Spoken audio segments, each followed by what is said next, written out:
South ఇండియాలోని అతి తక్కువ ధరలకి రత్నాలనందించే ఏకైక సంస్థ 6JVR. 30 ఏళ్ళు ఒంటరి ప్రయాణం ఎందుకు చేయాల్సి వచ్చిందమ్మా? నేను ఒక డైవర్సిని. 13 ఏళ్ళకే నాకు పెళ్ళయింది.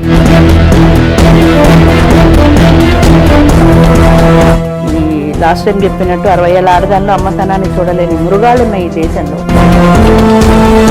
30 ఏళ్ళకి ఒక ఆడది బయటకు వచ్చిందంటే ఎవరు ఊరుకుంటారు? ప్రతి వాళ్ళు ట్రై చేస్తారు. పురుషుడికి ఒక న్యాయం, స్త్రీకి ఒక న్యాయం ఎందుకు జరుగుతుంది? 70 ఏళ్ళు వచ్చిన పురుషుడు రెండో పెళ్లి, మూడో పెళ్లి చేసుకుంటూనే ఉన్నాడు.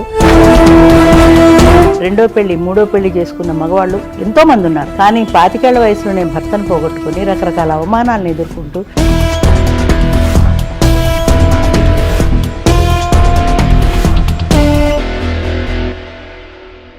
అమ్మ నమస్తే. నమస్తే జయ. అమ్మా ఎలా ఉన్నారు? బాగున్నానమ్మా. చాలా రోజుల నుంచి అనుకుంటున్నానమ్మా, అనుకోని కారణాల వల్ల నేను చేయలేకపోయాను. ఈరోజు నాకు ఈ అవకాశం దొరికింది. మీరు కూడా నాకు టైం ఇచ్చారు, చాలా సంతోషం. నేను ముందుగానే చెప్పినట్లుగా తోడు అది పిల్లల దగ్గర నుంచి పెద్దవారికి కూడా ఖచ్చితంగా అవసరమైన విషయం కదమ్మా.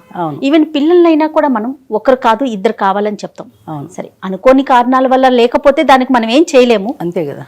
బట్ పెద్దవాళ్ళ విషయానికి వస్తే ఒక చక్కని ఆలోచన, ఇది సమాజం ఒప్పుకుంటుందా ఒప్పుకోదా, వారు ఎలా తీసుకుంటారు అనేది పక్కన పెడితే మీకు వచ్చిన ఈ ఆలోచన నిజంగా అభినందించదగ్గ విషయం అమ్మా. అసలు ఎలా వచ్చింది మీకు ఈ ఆలోచన? తోడు నీడ ఫౌండేషన్ ఎలా వచ్చింది? ఈ ఆర్గనైజేషన్ ఎలా పుట్టింది? ఎప్పుడు కూడా ఒక రివల్యూషనరీ ఐడియా రావాలంటే లోపల నుంచి ఒక ఫైర్ పుట్టాలంటే వాళ్ళ జీవితంలో వాళ్ళు ఫేస్ చేసినటువంటి అనుభవాలు, వాళ్ళు ఎదుర్కొన్నటువంటి బాధాకరమైనటువంటి సంఘటనలు వాళ్ళలో ఒక ఫైర్ని సృష్టిస్తాయి తెలియకుండానే. అంటే వాళ్ళ జీవితంలో పోరాటం, సొసైటీతో పోరాటం, బంధువులతో పోరాటం, ఈ పోరాటం చేసి చేసి చేసి చేసి వాళ్ళకు ఒక ధైర్యం వస్తుంది, ఒక మొండితనం వస్తుంది. దాంతో ఒక రివల్యూషనరీ కార్యక్రమం మొదలు పెడతారు. అది పూర్వం దురాచారాలు కానివ్వండి, వితంతు వివాహాలు కానివ్వండి, బాల్య వివాహాల మీద యుద్ధం కానివ్వండి, ఇవన్నీ ఇంచుమించుగా అల్లా వచ్చినవి. అదేవిధంగా 33 సంవత్సరాల నా ఒంటరి జీవితం కూడా ఈ ఫైర్కి మూల కారణమైంది. సమాజంలో చూస్తున్న కొద్దీ పురుషుడికి ఒక న్యాయం, స్త్రీకి ఒక న్యాయం ఎందుకు జరుగుతుంది? 70 ఏళ్ళు వచ్చిన పురుషుడు రెండో పెళ్లి, మూడో పెళ్లి చేసుకుంటూనే ఉన్నాడు. 30-40 ఏళ్ళు వచ్చిన, 25 ఏళ్ళు వచ్చినా అది బాల వితంతువుగా అలాగే మిగిలిపోతుంది. దానికి అవకాశం ఉందా లేదా? ఎందుకు ఉండకూడదు?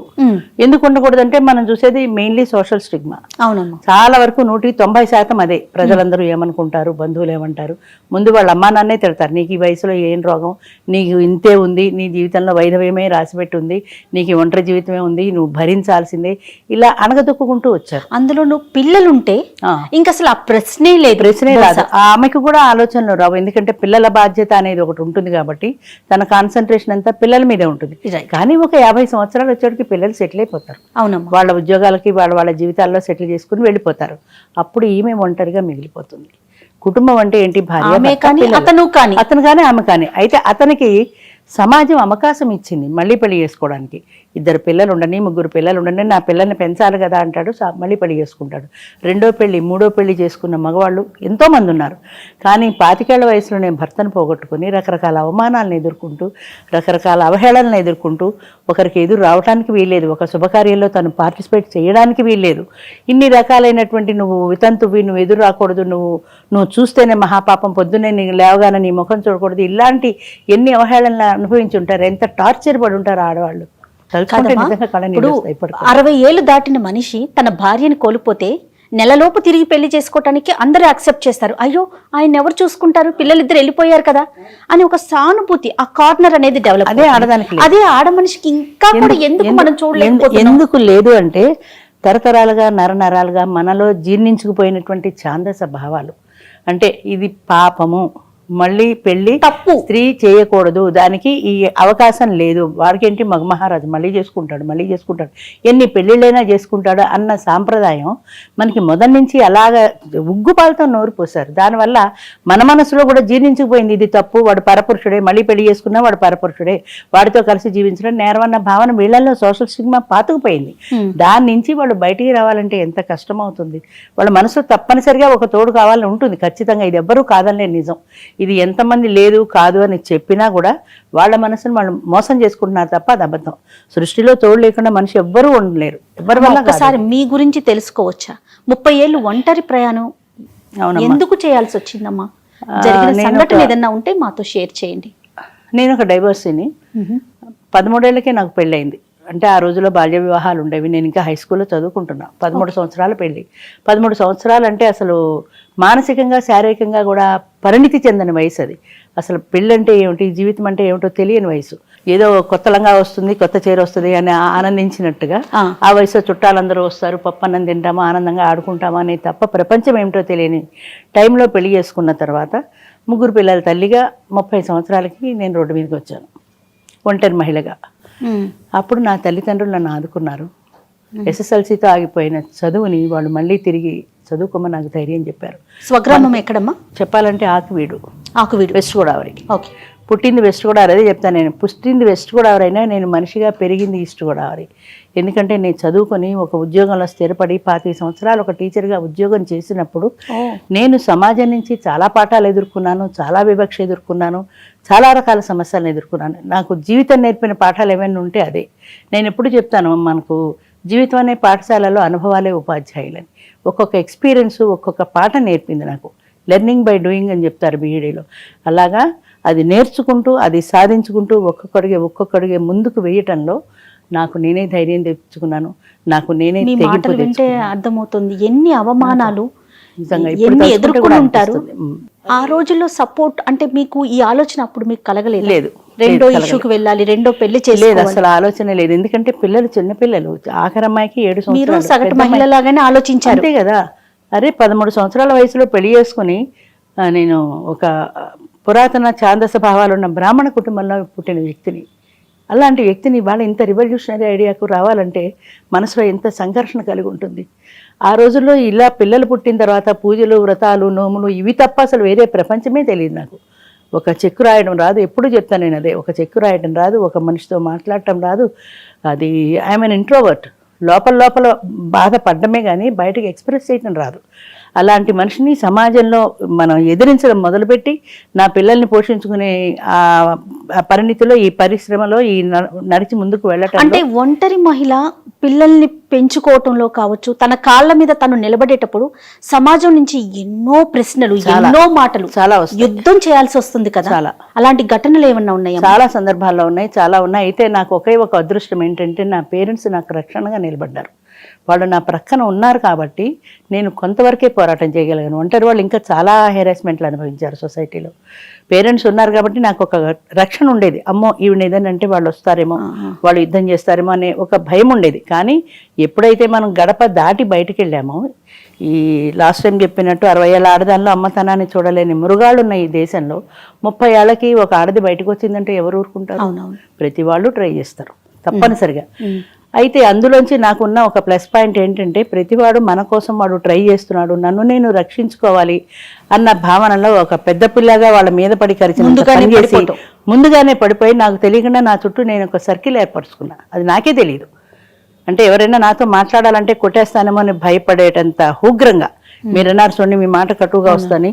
అందులోనే వాడు మామూలుగా మాట్లాడితే నేను మామూలుగా మాట్లాడితే వాడు తిన్నగా ఉండడు, ఏదో ఒకటి మాట్లాడతాడు. అంచేత అలా కాకుండా ముందే నేను గట్టిగా మాట్లాడితే వాడు కంట్రోల్ అవుతాడు. 30 సంవత్సరాలు మీరు ఒంటరి ప్రయాణం చేస్తున్నారు దాదాపుగా. అవును. మీ అవమానాలే దీనికి ఒక కారణమైంది, పునాది కొంతవరకు నా అవమానాలే కాకుండా సమాజంలో నేను బయటపడిన తర్వాత నాలాంటి ఒంటరి మహిళల్ని చాలా మందిని చూశాను. ఇప్పుడు నేను స్కూల్లో పనిచేసేటప్పుడు నాతో పాటు ఉన్న సింగిల్స్, ఒక అన్మ్యారీడ్ ఉంది, ఒక ఆమె విడో ఉంది. ఈ అన్మ్యారీడ్ పిల్లలు లేరు, ఆమె ఒంటరితనంతో బాధపడితే ఈ మ్యారీడ్కి పిల్లలు ఉన్నారు, ఈ పిల్లల్ని పెద్ద చేసుకునే క్రమంలో ఆవిడ బాధపడేది. సో ఇలా నాకు తెలియకుండానే నాలాంటి ఒంటరిలో నేను ఆ మనసు వెతుక్కుంటూ వచ్చింది కాబట్టి వాళ్ళిద్దరూ నాకు దొరికారు. మేము ముగ్గురం కలిసి చాలా ఫ్రెండ్లీగా ఉండేవాళ్ళం. మేము కలిసి సినిమాలకు వెళ్ళినా, కలిసి షికార్లు వెళ్ళినా, కలిసి టూర్లు వెళ్ళినా, అదే ఈ తోడు నెడలో నేను పెట్టిన టూర్ ప్రోగ్రామ్స్ అవన్నీ కూడా. అంచేత ఒంటరి మనిషి ఒంటరిగా ఉండే బదులు ఇంకొక మనిషి తోడు, అది ఆడమగా అనవసరం, ఇంకొక మనిషి తోడు ఉంటే కంఫర్టబుల్గా లైఫ్ ఉంటుంది, నీకు ఒక షేరింగ్ ఉంటుంది, నాకు వీళ్ళు ఉన్నారనే ఒక భరోసా ఉంటుంది. దీనివల్ల మనకి స్ట్రెస్ తగ్గుతుంది. ఏదైనా నా మనసు బాగాలేదనుకోండి, సినిమా పదం రా అంటే వస్తుంది. ఏదైనా బర్త్డే వచ్చింది అనుకోండి, ఏడ్చుకుంటూ కూర్చొని ఎవరు మనీ గ్రీట్ చేస్తారు, ఎవరు కేక్ కట్ చేస్తారు, ఎవరు కనీసం తల మీద నూనె పెట్టి తలంటి పోస్తారు, ఎవరు లేరు కదా. ఇలా బాధపడే బదులు వాళ్ళిద్దరూ నా దగ్గరికి వచ్చేవారు. ఇవాళ మనం కేక్ కట్ చేసుకుందాం, ఇవాళ మనం సినిమాకి వెళ్దాం, ఇవాళ హోటల్కి లంచ్కి వెళ్దాం. అలా అందరం కలిసి ఉండడంలో ఈ ఒంటరితనం అనే బాధను పోగొట్టుకోగలిగాను. అయితే అలా నడిచిపోయిన తర్వాత పిల్లలు ఉన్నారు కాబట్టి, నాకు చిన్న పిల్లలు కాబట్టి, వాళ్ళు ఆ పిల్లల ధ్యాసలో నేను ఒంటరినన్న భావన నాకు ఎక్కువ రాలేదు. ఎప్పుడైతే నాకు ఒక 40 సంవత్సరాలు వచ్చే టైంకి అదృష్టం ఏంటంటే చిన్నప్పుడు మ్యారేజ్ కాబట్టి 20 ఏళ్ళకి 3 పిల్లలు పుట్టారు, 40 ఏళ్ళకి పిల్లలు అందరూ సెటిల్ అయిపోయారు. కొడుకులు ఉద్యోగాలకు వెళ్ళిపోయారు, అమ్మాయి పెళ్లి అయిపోయి వెళ్ళిపోయి 2 అబ్బాయిలు 1 అమ్మాయి. 2 అబ్బాయిలు 1 అమ్మాయి. అప్పుడు కూడా నాకు ఒంటరితనం పెద్దగా తెలియలేదు. ఎందుకంటే నేను పొద్దు నుంచి సాయంత్రం దాకా ఉద్యోగంలో ఉన్నాను. ఆ సాయంత్రం తర్వాత టీచర్స్ యూనియన్లో ఉండేదాన్ని. ఇలా ఏదో ఒక పనిలో రాత్రి 8 వరకు బిజీగా తిరిగేదాన్ని. అదంతా అయిపోయాక ఇంటికి వచ్చి భోంచేసి పడుకుంటే పెద్ద ఒంటరితనం అనిపించాల. ఆఫ్టర్ రిటైర్మెంట్ ఎప్పుడైతే పిల్లలందరూ వెళ్ళిపోయారు, నేను ఒంటరిగా మిగిలిపోయాను. చేయడానికి వేరే యాక్టివిటీ ఏం లేదు, ఉద్యోగం లేదు కదా. ఎంతసేపు ఖాళీకి కూర్చుంటాం, ఎంతసేపు పక్క వాళ్ళతో కబుర్లు చెప్తాం, ఎంతసేపు సినిమా, ఎన్నిసార్లు సినిమాకి వెళ్తాం.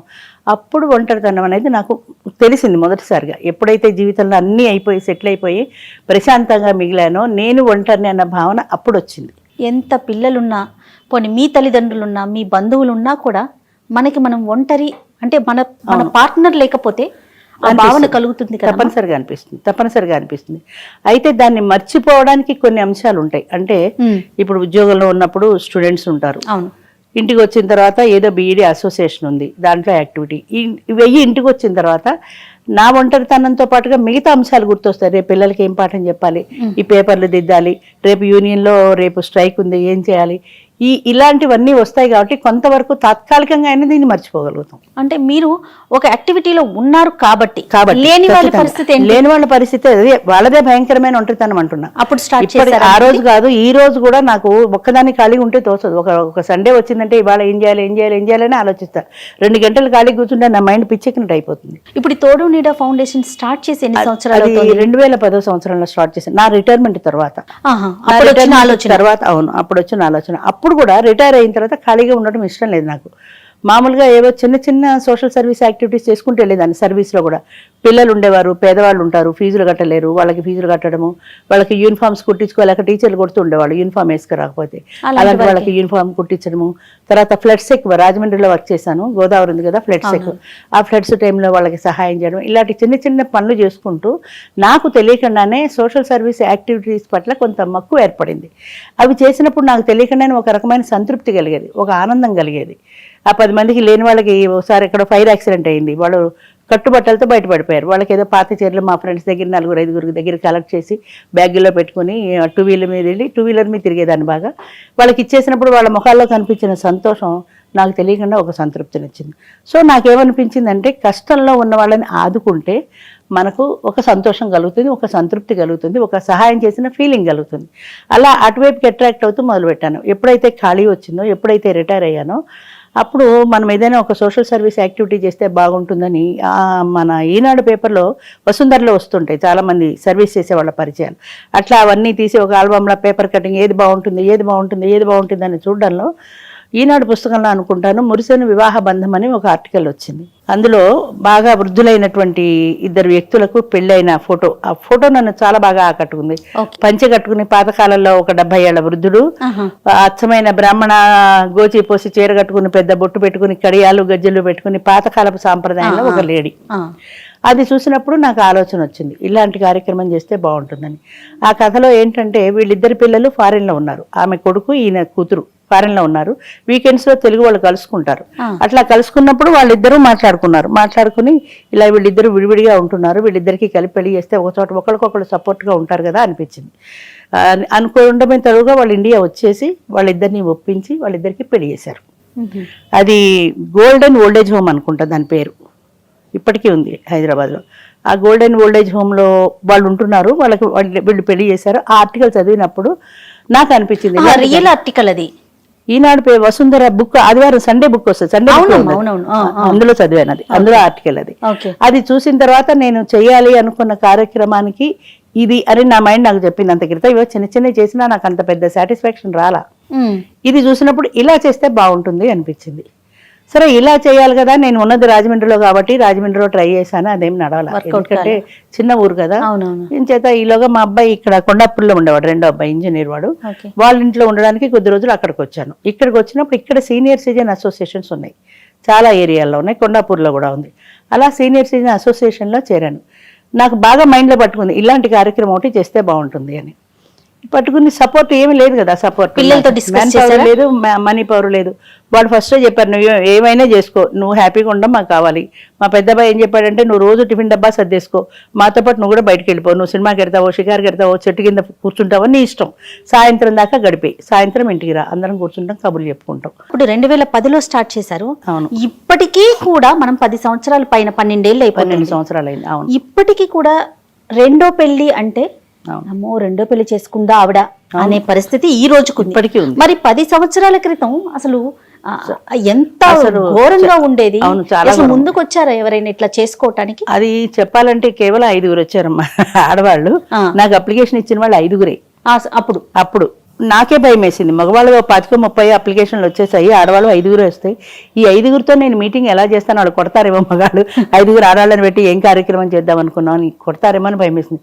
అయితే దీనికి ముందు నేను ఏం చేశానంటే నేను ఏదైతే చెయ్యాలి అనుకున్నానో దాన్ని పబ్లిక్కి తెలియజేయాలి కాబట్టి ఒక పబ్లిక్ మీటింగ్ పెట్టాను, ప్రెస్ మీట్ పెట్టాను. ప్రెస్ మీట్ పెట్టి ప్రెస్ మీట్ ద్వారా ఇది తెలియజేద్దామంటే 10 మంది వచ్చారు, పేపర్ వాళ్ళు, మీడియా వాళ్ళు. ఎక్కువ మంది రాలా, ఎందుకంటే ఇది అంత పెద్ద ఇంపార్టెంట్ అనిపించలేదు. కానీ ఇది చెప్పడం మొదలు పెట్టిన తర్వాత మధ్యాహ్నం 2 గంటలకి టోటల్ మీడియా అంతా వచ్చేసింది. అన్ని రకాల ఛానల్ వాళ్ళు వచ్చేసారు, అన్ని పేపర్ల వాళ్ళు వచ్చేసారు. ఎందుకంటే కాన్సెప్ట్లో కొత్తతనంగా అనిపించింది. నేను లివ్ ఇన్ రిలేషన్ అనేది ఒక కొత్తగా ప్రవేశపెట్టాను స్టార్టింగ్లోనే. లివ్ ఇన్ రిలేషన్ అంటే పెళ్లి కాకుండానే ఇద్దరు కలిసి జీవించవచ్చు భార్యాభర్తలాగా. అది మన చట్ట ప్రకారం కూడా చట్టబద్ధమైంది, చట్ట వ్యతిరేకమైంది కాదు, ఇల్లీగల్ కాంటాక్ట్ కాదు. మెయిన్ రూల్ 50 సంవత్సరాలు దాటి ఉండాలి, అంతే కదా కంపల్సరీగా. ఆడ మనిషికైనా మగ మనిషికైనా అంతే. 49 కూడా లేదు, 50 కంప్లీట్ అవ్వాలి. ఆ ఉద్దేశం కూడా ఏంటంటే 40 దాకా మ్యాట్రిమోనియల్సే ఉన్నాయి, చాలా మందికి మ్యాట్రిమోనియల్స్ ఉన్నాయి. 50 ఏళ్ళు దాటిన ఆడది బయటికి రావడానికి తనకి భయం ఒకటి, దానికి అవకాశం లేదు. ఎక్కడికి వెళ్ళి పెళ్లి చేసుకుంటా, నాకు సూటబుల్ భర్త కావాలని ఎక్కడ వెతుక్కుంటుంది? వీళ్ళకి ఒక ప్లాట్ఫామ్ క్రియేట్ చేస్తే అక్కడికి వస్తారు, వెతుక్కుంటారు, వాళ్ళకి కావాల్సిన మనిషిని వాళ్ళు చూస్ చేసుకుంటారు. ఎట్లా మెయిన్ రూల్స్ అండ్ రెగ్యులేషన్స్ అంటే రూల్స్ ఏంటంటే 50 ఇయర్స్ కంప్లీట్ అవ్వాలి, 50 సంవత్సరాలు నిండిన వాళ్ళకి మాత్రమే అవకాశం. 49 కూడా తీసుకోం, 50 అంటే 50. తర్వాత ఆమె సింగిల్ అయి ఉండాలి, అంటే భర్తను పోగొట్టుకొని లేదా విడాకుల ద్వారా విడిపోయిన ఒంటరి ఆడదయ్యి ఉండాలి. ఎందుకంటే లీగల్గా యాక్సెప్టెడ్ కాదు, ఒక భర్తను ఇంకోళ్ళని పెళ్లి చేసుకోకూడదు, విడాకులు రాకుండా ఇంకోళ్ళని పెళ్లి చేసుకోకూడదు. అంచేత లీగల్ డాక్యుమెంట్ ఉండాలి, చట్టపరంగా విడిపోయినట్టు. కొంతమంది మేము రాసేసుకున్నాం, స్టాంప్ పేపర్ మీద రాసేసుకున్నాం, మా పెద్దల ముందు రాసేసుకున్నాం అంటారు, అది చెల్లదు. ఒక ఐడి ప్రూఫ్ కావాలి, ఒక పాస్పోర్ట్ ఫోటో, ఒక ID proof, death or divorce certificate, ఈ 3 కంపల్సరీగా ఉండాలి. ఈ విషయంలో ఎట్టి పరిస్థితుల్లో కాంప్రమైజ్ కాము. రిసెప్షన్లో ఈ 3 చూసుకుని ఇవి కంప్లీట్ అయితేనే ఆమెకు మెంబర్షిప్ ఇస్తారు, లోకల్ పంపిస్తారు. ఏ ఒక్కటి లేకపోయినా వెనక్కి పంపించేస్తాం. వాళ్ళని గ్యాదర్ చేస్తారు. It is a platform for the people who are living alone above 50 years of age. ఒక దాన్ని ఏమంటారంటే ఒక స్వయంవర వేదిక అనుకోండి, ఇది స్వయంవర వేదిక. అందరు వస్తారు, దండ తీసుకుని రాజకుమార్ వెళ్ళినట్టుగా వీళ్ళు ప్రతి ఒక్కళ్ళు స్టేజ్ మీదకి వచ్చి పరిచయం చేసుకుంటారు. వాళ్ళ ఊరు, పేరు, క్యాస్ట్, వయసు, వాళ్ళ రిక్వైర్మెంట్ ఏంటి, అంటే వాళ్ళకి ఎంప్లాయీ కావాలా, హౌస్ వైఫ్ కావాలా, గ్రాడ్యుయేట్ కావాలా, ఎడ్యుకేటెడ్ కావాలా అని వాళ్ళ రిక్వైర్మెంట్ లాస్ట్. వీళ్ళకి కానీ వాళ్ళకి కానీ ఎవరైనా అంతే, ఆడ మగ ప్రతి ఒక్కరు స్టేజ్ మీదకి రావాల్సిందే. చాలా మంది రావంటారు, మాకు సిగ్గు అంటారు. పెళ్లి చేసుకోవడానికి రావడానికే సిగ్గుపడితే రేపు పెళ్లి చేసుకుని సొసైటీలో ఎలా బ్రతుకుతావు? తర్వాత నువ్వు వస్తే కదా నీకుంటో గుడ్డో చెముడో ఏమిటో తెలియాలి కదా మిగతా మనుషులకు. అందుకని ప్రతి ఒక్కళ్ళు ముందు ధైర్యంగా రండి, మీ రిక్వైర్మెంట్ ఏంటో ధైర్యంగా చెప్పండి. ఇంతమంది ఆడవాళ్ళు ఉన్నారు, ఇంతమంది మగవాళ్ళు ఉన్నారు, ప్రతి ఒక్కరికి పేపర్ ఇస్తాం. అందులో చెప్పిన వాళ్ళలో మీకు ఎవరైనా నచ్చితే వాళ్ళ పేరు నోట్ చేసుకోండి. ఈ 10-12 సంవత్సరాల్లో మీరు చూసిన మార్పు ఏమన్నా ఉందమ్మా? చాలా మార్పు ఉందమ్మా. మొట్టమొదటి చెప్పాను కదా, 5గురితో ప్రారంభించిన కార్యక్రమం మొదలైన భయపడ్డాను. అది ఆ తర్వాత మీటింగ్ స్టార్ట్ అయ్యేప్పటికి 20 మంది ఆడవాళ్ళు వచ్చారు, 70 మంది మొత్తం టోటల్ 70 మంది వచ్చారు. అందులో 50 మంది మగవాళ్ళు, 20 మంది ఆడవాళ్ళు, అంటే 40% దాకా వచ్చారు. పర్వాలేదు, ఇక నేను ధైర్యంగా ఈ కార్యక్రమానికి ముందుకు వెళ్ళొచ్చు అనుకున్నాను. అలాగే ఈ 10-12 సంవత్సరాల్లో లేడీస్ బాగా పెరిగారు. దాదాపుగా తోడు నీడ ద్వారా ఎంతమంది ఒకటయ్యారు చెప్పాలంటే నేను సంఖ్య చెప్పలేనమ్మా. 500 దాటి 5 సంవత్సరాలు అయింది. ఆ తర్వాత నేను లెక్క పెట్టడం మానేశాను, ఎందుకంటే మ్యారేజెస్ అవుతున్నాయి. అవి అప్పట్లో స్టార్టింగ్లో మీటింగ్ మొదలు పెట్టగానే 1-2 అదే రోజున అయిపోయేవి. పొద్దున్న మీటింగ్ మొదలు పెడితే సాయంత్రానికి మినిమం 2 అయ్యేవి. ఇప్పుడు కొంచెం స్లోగా అవుతున్నాయి. అంటే జనం కూడా మీరారు, తొందరపడి పెళ్లి చేసుకునే బదులు వాళ్ళతో మాట్లాడుకుని కొన్ని రోజులు పరిచయం చేసుకుని వాళ్ళకి మనకి సూట్ అవుతుందా లేదా చూసుకుని ఇన్ని చేసుకున్న తర్వాత ఒక నెలకో ఒక 15 రోజులకో వాళ్ళు సెటిల్ అవుతున్నారు. ఇప్పుడు పెళ్లి అనే కాన్సెప్ట్ తోనే ఒకటవుతున్నారా, లేకుంటే లివింగ్ టుగెదర్ అనే లివింగ్ దీంట్లో టుగెదర్ కూడా కూడా ఉంటున్నారా? ఉన్నారు, లివింగ్ టుగెదర్ కూడా ఉన్నారు. ఎందుకంటే తన కుటుంబం తనుకుంటుంది, అవును. అతని ఎవరి కుటుంబం కుటుంబాలు అతనికి వాళ్ళకు ఉంటుంది ఉంటాయి. కదా. అసలు స్టార్టింగ్ లో చెప్పాలంటే 70% లివింగ్ రిలేషన్, 30% పెళ్లిళ్ళు. నేనే ఆశ్చర్యపోయాను, నాకంటే ఫాస్ట్ ఉన్నారు వీళ్ళు. ఆ, ఎట్లా వస్తున్నారు లివింగ్ రిలేషన్కి? ఆడవాళ్ళకి అంత తేలిగ్గా లివింగ్ రిలేషన్కి రావడం అంటే అంత తేలికైన విషయం అవును, కాదు అని నేను అడిగాను కూడా. మీకు పెళ్లిలో ఒక భరోసా ఉంది, ఒక గ్యారంటీ ఉంది, ఇందులో ఏమీ లేదు. కోర్టు కేసు వేయడానికి లేదు, డైవర్స్ లేవు, మెయింటెనెన్స్ లేదు, నథింగ్. ఇద్దరు ఫ్రెండ్స్ లా కలిసి ఉంటారు, ఉండగలిగిన నాళ్ళు. వద్దనుకుంటే అంతే ఫ్రెండ్లీగా విడిపోతారు. ఇప్పుడు మీకు పెళ్లిలో ఒక భరోసా ఉంది, నాకు మెయింటెనెన్స్ కావాలి, నాకు ఆస్తి కావాలి, నాకు ప్రాపర్టీ కావాలని అడగగలుగుతారు. మెయిన్ ఆర్థిక సంబంధమైన విషయాల్లో అవును, ఇద్దరికి కూడా హక్కులు ఉంటాయి. అవును. కానీ ఇక్కడ అది లేదు. ఇక్కడ ఏమీ లేవు. తర్వాత ఒక 50 సంవత్సరాలంటే ఆయన ఒక జీవితాన్ని చూసుంటారు, అనుభవించారు. ఆవిడ ఒక జీవితాన్ని అనుభవించుంటారు. అవును, అవును. వీళ్ళ తాలూకు పిల్లలు, మనవళ్ళు, మనవరాలు, ఉంటుంది. కుటుంబం ఉంటుంది కదా. దాన్ని ఎదిరించి ముందుకొచ్చి చేసుకోవటం అంటే నిజంగా అసలు కష్టమైన విషయం. అభినందించాల్సిన విషయం కదా. అవును. అయితే ఇంకొక ప్లస్ పాయింట్ ఏంటంటే స్టార్టింగ్ లో చాలా వ్యతిరేకత ఉండేది, పిల్లలు యాక్సెప్ట్ చేసేవాళ్ళు కాదు. లివింగ్ రిలేషన్ పెట్టిన కారణం కూడా అదే. ఎందుకంటే మెయిన్ ప్రాపర్టీ ఇష్యూ. పిల్లలు ఏ కారణం చెప్పినా నా తల్లి బదులు ఇంకొక తల్లి వస్తుందని, తండ్రి బదులు ఇంకొక తండ్రి వస్తాడని ఏం చెప్పినా కూడా బాగా ధనవంతుల దాంట్లో వచ్చేది ప్రాపర్టీ ఇష్యూ. ఎందుకంటే పెళ్లి చేసుకుంటే లీగల్గా ఆమెకు కూడా ఒక షేర్ ఉంటుంది, ఆ షేర్ పోవడం ఇష్టం లేదు. రెండోది కొంత ఇన్సెక్యూరిటీ ఫీలింగ్. సింగిల్ పేరెంట్ ఉన్న వాళ్ళకి ఆవిడ వస్తే కొత్తగా వచ్చిన ఆవిడ మాతో కలవనిస్తుందా, మమ్మల్ని దూరం చేస్తుందా, సవితల్లి మమ్మల్ని కలుపుకుంటుందా లేదా, ఇలాంటి భయాలు కూడా కొన్ని ఉంటాయి. వీటితో పాటు ప్రాపర్టీ షేర్ కూడా ఉంటుంది. ఈ ప్రాపర్టీ అనేది ఇద్దరి మధ్యన లేకపోతే కొంతమంది పిల్లలు యాక్సెప్ట్ చేస్తారు. ఏదో వాళ్ళ పాటలు వాళ్ళు పడతారులే, చివరి రోజుల్లో మనం చూడక్కర్లేదు, ఆవిడ చూసుకుంటుంది కదా, మనకేంటి బాధ, మన బర్డెన్ తగ్గింది కదా అనుకునే వాళ్ళు ఉంటారు. లేదా ఆయన సింగిల్గా ఉన్నాడు, పాపం ఆయనకో తోడు ఉంటే ఆయన దారిన ఆయన ఉంటాడు కదా అని అర్థం చేసుకున్న వాళ్ళు ఉంటారు. ప్రాపర్టీ మనకు నష్టం లేనప్పుడు ఎట్లా పోతే మనకి అని ఆలోచించే వాళ్ళు ఉంటారు. కారణం ఏదైనా లివింగ్ రిలేషన్లో ప్రాపర్టీ షేర్ ఆమెకి ఎప్పుడైతే లేదో చాలా మంది పిల్లలు ఒప్పుకునే పరిస్థితి వచ్చింది, అవకాశం. అంచేత నేను లివింగ్ రిలేషన్ కూడా పెట్టాను. ఎందుకంటే ఇంకొకటి కూడా మీరు చెప్పినట్టు వీళ్ళ జీవితం వేరు, వాళ్ళ జీవితం వేరు. ఈ ఇద్దరు కుటుంబాలు వేరు, వేరు వాతావరణంలో ఉన్నవాళ్ళు. వాళ్ళిద్దరూ కలిసి ఒక చోట కలిసి జీవించగలరో లేదో కూడా మనకి తెలియదు, చెప్పలేము. వాళ్ళు ఒకవేళ జీవించలేకపోతే మళ్ళా కొట్టుకుంటూ తిట్టుకుంటూ జీవితం అంతా ఎందుకు, అంతే స్పీడ్గా వద్దనుకుంటే ఫ్రెండ్లీగా విడిపోతారు. బాబు నీకు నాకు సూట్ కాదు, నా జీవితం నాది, నీ జీవితం మీదని. నేను మొట్టమొదటి అడిగినప్పుడు కూడా వాళ్ళు అదే చెప్పారు, మీరు మాకు ఒక అవకాశం ఇచ్చారమ్మా, మేము ప్రయత్నం చేస్తాం, కలిసి ఉండగలమా, ఫ్రెండ్స్ లాగా జీవితం అంతా ఉంటాం, కలిసి ఉండలేమనుకో నా బతుకింతే, నా ఒంటరితనమే నాకు రాసి పెట్టిందని వెనక్కి వెళ్ళిపోయి ప్రశాంతంగా బతుకుతాం. కొట్టుకుంటూ తిట్టుకుంటూ జీవితం ఎందుకు. తర్వాత ఇక్కడ ప్రధానంగా వచ్చే కొన్ని ప్రశ్నలు ఏంటి అంటే, ఆస్తి విషయాలు ఒకటి మనం డిస్కస్ చేసుకున్నాం. తర్వాత కుటుంబ సభ్యుల నుంచి వ్యతిరేకత ఒకటి, ముఖ్యంగా పిల్లలు ఉన్నారంటే, ఆడ మనిషికి కనుక పిల్లలు ఉన్నారంటే యాక్సెప్టెన్సీ అనేది చాలా తక్కువగా ఉంటుంది. ఈ వయసులో మా అమ్మకు అవసరమా, చాలా అది నెగిటివ్ థాట్ లోకి వెళ్ళిపోతుంది. అవును. ఇంకొక ప్రశ్న ఏంటంటే, శారీరకంగా వీళ్ళు ఎలాంటి ఆనందాన్ని అనుభవించలేరు, ఇలాంటప్పుడు అసలు వీళ్ళకి పెళ్ళెందుకు అంటే ఆ కోణం వైపుకే ఆలోచిస్తారు తప్ప, రేపటి రోజున అమ్మకి ఒక తోడు అవసరం, ఏదైనా మంచి చెడు మాట్లాడుకోవాలన్న దేనికైనా మన జీవితాలు మనవి కదా అనే ఆలోచన ఏమన్నా పెరిగిందంటారా అప్పటికి ఇప్పటికి? చాలా మంచి ప్రశ్న వేశారమ్మా. అది కొంతమందికి అనుభవిస్తే తెలుస్తుంది, అంటే స్వానుభవంతో అర్థమవుతుంది. ఇప్పుడు పురిటినొప్పులు ఇలా ఉంటాయి అని ఊహించడం వేరు, అనుభవించడం వేరు. కొంతమంది ఊహించి మాత్రమే బాధపడతారు, కొంతమంది తెలియదు కూడా ఏమంత పెద్ద బాధలే అనుకుంటారు. ఆ పెయిన్ అనుభవించిన వాళ్ళకి అది బాగా తెలుస్తుంది. యంగ్ జనరేషన్లో 50+ వాళ్ళ గురించి వాళ్ళకి పెద్దగా తెలియదు, ఒంటరితనం ఏంటో తెలియదు.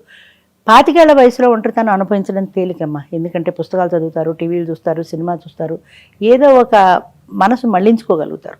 50+ వచ్చిన తర్వాత 60s ఎస్పెషల్లీ 60 ఏళ్ళు దాటిన తర్వాత వీళ్ళకి సినిమాల మీద పెద్ద ఇంట్రెస్ట్ ఉండదు. అంటే కొన్ని ఇంట్రెస్ట్లు తగ్గిపోతూ ఉంటాయి. పుస్తకాలు చదివే పెద్ద ఇంట్రెస్ట్ ఉండదు, ఏదో ఒక తిండి మీద ఉండదు, ఆహారం మీద ఉండదు కదా, అలంకరణ మీద ఉండదు. కొత్త చీరలు, కొత్త నగలు అంటే విపరీతమైన ఇష్టం ఉంటుంది 25-30 ఏళ్ల వయసులో. 50-60 ఏళ్ల వయసు, 70 ఏళ్ళ వయసు ఇంకా కొత్త చీర కట్టుకోవాలి, కొత్త నగలు వేసుకోవాలి, తగ్గిపోతాయి. అవి తగ్గిపోతున్న కొద్దీ వీళ్ళ ఒంటరితనం కూడా పెరుగుతూ వస్తుంది. ఇవి తగ్గుతున్నాయి కాబట్టి ఇది పెరుగుతుంది.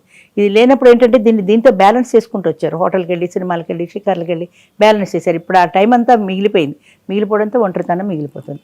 దానివల్ల డిప్రెషన్ వస్తుంది, స్ట్రెస్ వస్తుంది. మాకు ఒక మెంబర్ ఉంది, ఆమెకి ఎప్పుడు 300-400 ఉంటుంది బీపీ, ఇది షుగర్. స్ట్రెస్ వల్ల ఏమి లేదు, ఆమెకు వేరే సమస్య లేదు, కానీ ఒంటరితనం అనే ఒక దానివల్ల విపరీతమైన స్ట్రెస్. శ్రీహరి గారు, సినిమా యాక్టర్ శ్రీహరి గారు ఇంటర్వ్యూ చేశారు.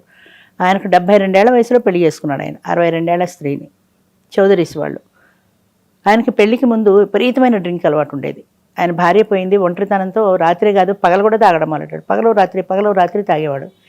ఈమెను పెళ్లి చేసుకున్న తర్వాత ఏదో ఇద్దరు కలిసి ఉంటున్నారు. ఆయన ఎప్పట్లాగే డ్రింక్ చేస్తున్నాడు. ఆమె కూడా ఏం అభ్యంతరం పెట్టలేదు, ఆయనకి అలవాటు కాబట్టి. కొన్ని రోజుల తర్వాత ఒక రోజున, ఒక పండగ రోజు ఆవిడ తలస్నానం చేసి పట్టుచీర కట్టుకొని పూలు పెట్టుకొని ఇంట్లో ఏదో అటు ఇటు తిరుగుతుంటే ఈయనకి అనిపించింది, నా నట్టింట్లో లక్ష్మీదేవిలా కలకలాడుతూ తిరుగుతోంది. ఆమె ఒకప్పుడు విడో, ఈయన పెళ్లి చేసుకున్నాడు. బొట్టు పెట్టుకుని ముత్తైదుగా మళ్ళీ ఆ ముత్తైదుతనాన్ని అనుభవిస్తోంది ఆవిడ. నాకేదైనా జరిగితే ఈమె పరిస్థితి ఏంటి? మళ్ళీ అదే వైధవ్యం వస్తుంది. నన్ను నమ్మి నా ఇంటికి వచ్చిన స్త్రీకి ఇలాంటి పరిస్థితి రాకూడదు అన్న ఒక భావన ఆయన మైండ్లో వచ్చింది. మీరు నమ్మండి మానండి, ఆ రోజు నుంచి ఆయన ఈ రోజు వరకు మందు ముట్టలేదు. డాక్టర్స్ కూడా చెప్తారు ఆల్ ఆఫ్ ఏ సడన్ మానకూడదు, స్లోగా మానాలి అని. ఆయనకు అసలు మళ్ళీ టెంప్టేషన్ కూడా రాలేదట. నేను అడిగాను, జనరల్గా డ్రింక్ మానడం అంత తేలికైన విషయం కాదు, ఆల్ ఆఫ్ ఏ సడన్ మీరు ఎలా మానగలిగారు, మీకేం ప్రాబ్లం రాలేదని. నాకు ఏ ప్రాబ్లం రాలేదమ్మా, బాటిల్ ఎదురుగుండా పెట్టినా కూడా నేను టెంప్ట్ గాను. నా పాత ఫ్రెండ్స్ నన్ను పిలుస్తుంటారు అప్పుడప్పుడు, మరీ బలవంతం చేస్తే పెడతాను కానీ తాగను, అంతగా అయితే కూల్ డ్రింక్ తాగుతాను. అసలు మైండ్లో ఆ థాట్ వచ్చాక నాకు ఏదో సినిమాలో ప్రేమ్నగర్లో వాణిశ్రీ కనిపించినట్టు ఆయనకి గ్లాసులో ఆవిడ కనపడుతుందా ఏంటో. అద్భుతమైన కథలండి, ఒక్కొక్కళ్ళ కథ నిజంగా ఒక్కొక్క కథగా చెప్పచ్చు. పిల్లల నుంచి వ్యతిరేకత తగ్గిందా? ఎందుకంటున్నానంటే నేను పిల్లలు ఇప్పుడు ఆమె కూడా ఆమె పిల్లలు ఒప్పుకోలేదు. 50 ఏళ్ళు అనేసరికి ఖచ్చితంగా పిల్లలు మనవాళ్ళు ఉంటారు. ఇప్పుడు ప్రస్తుతం మేము ఫేస్ చేస్తున్న ప్రాబ్లం కూడా అది. పిల్లలతో చాలా ప్రాబ్లం ఉంది. చాలా మంది పిల్లలు ఇప్పుడు మారారు, ముందుకు వస్తున్నారు, కానీ ఇంకా అక్కడక్కడ పిల్లలతో ప్రాబ్లం కూడా ఉంది. ఇప్పుడు ఈమె కూతురు కూడా ఒప్పుకోలేదు ఈ పెళ్లికి. మా పరువు ఏం పోతుంది, మా పరువు అంతా పోతుంది, 10 మంది అడుగుతారు, సిగ్గు చేయటం ఏదో అంది. ఈమె పిల్లని వ్యతిరేకించి బయటకు వచ్చేసింది. నువ్వు పెళ్లి చేసుకుంటే నాకు గుమ్మం దొక్కదండి, పిల్లని వ్యతిరేకించి బయటకు వచ్చేసింది. బయట వచ్చేసి పెళ్లి చేసుకుని ఆయనతో కలిసి ఉండిపోయిన తర్వాత 1-2 సంవత్సరాలకి ఆ అమ్మాయి రియలైజ్ అయ్యి మళ్ళీ వచ్చింది తల్లి దగ్గరికి. ఎలాంటి ఆలోచన?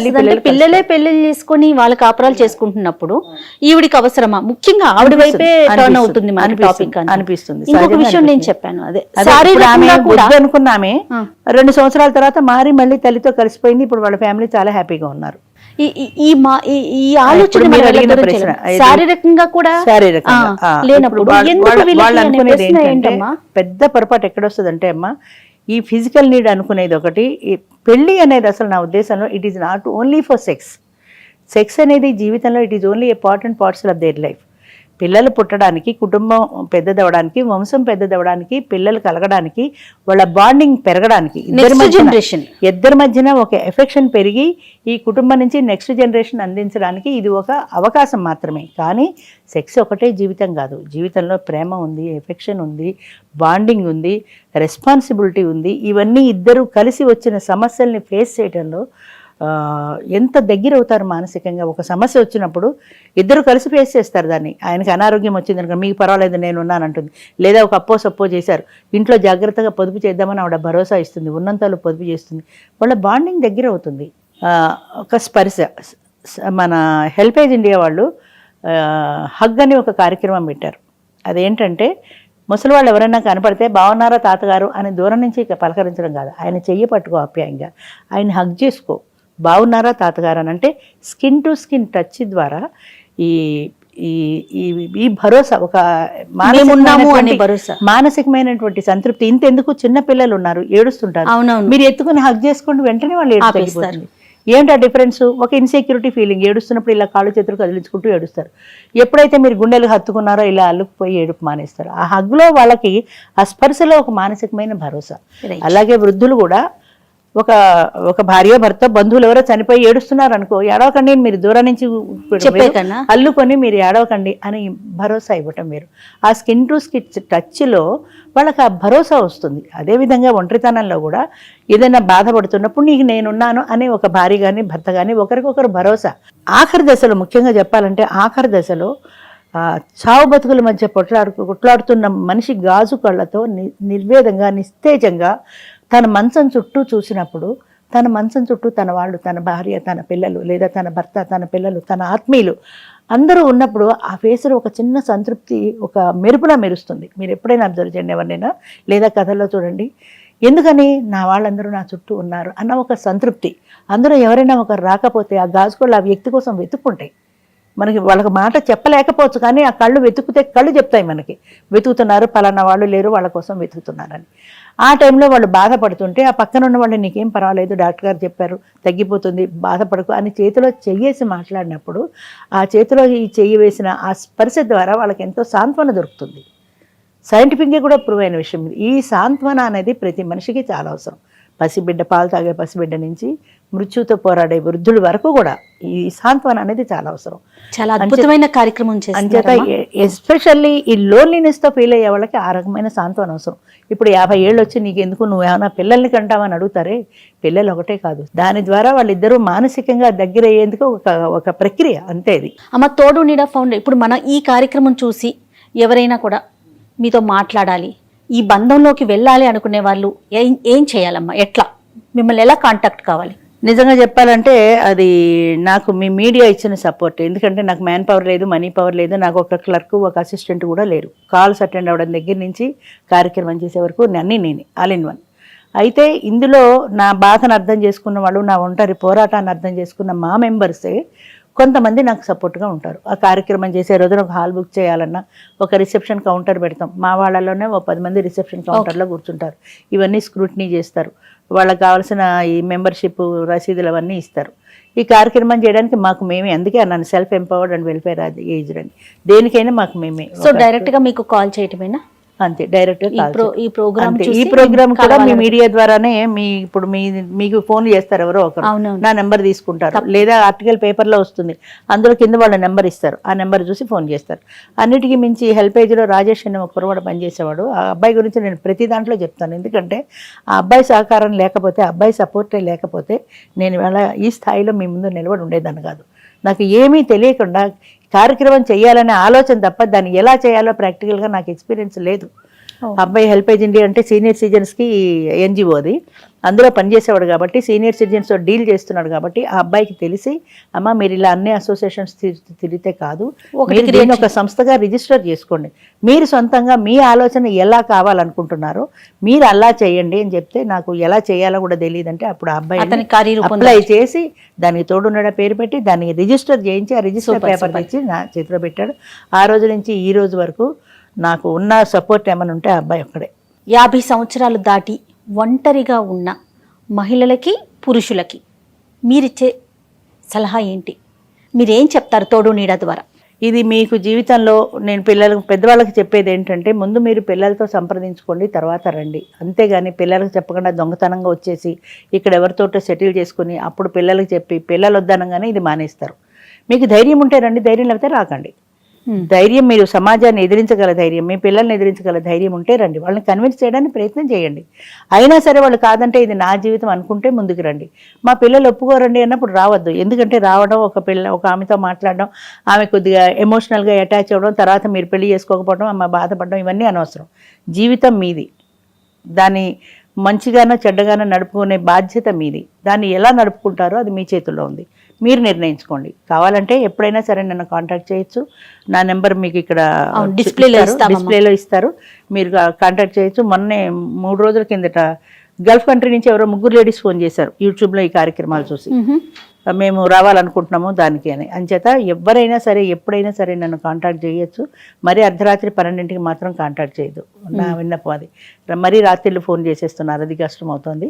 అంచేత మీరు ధైర్యంగా ముందడుగు వేయండి. దేనికైనా సరే పెళ్ళే చేసుకోండి అని నేను చెప్పట్లేదు, అది కూడా చెప్తున్నాను.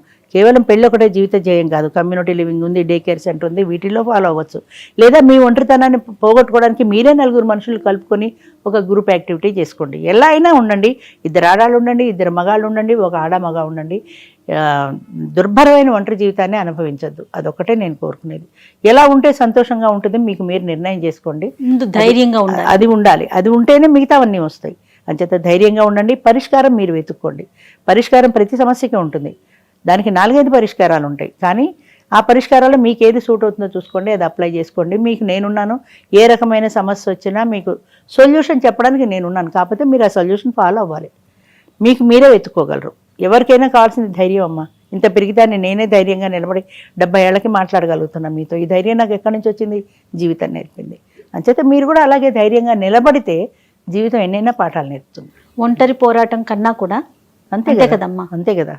మీకు 10 మంది ఉన్నారు మీ తోడుగా అంటే మీరు ఎంతైనా ధైర్యమే పోరాటం వేరు. చేయగలుగుతారు. ఆ ధైర్యాన్ని మించిన ఆస్తి లేదు మనకి ఈ వయసులో. అంతే. థ్యాంక్ యూ సో మచ్ అమ్మా. నమస్తే. థ్యాంక్ యూ వెరీ మచ్ అమ్మా. ఉంటాను.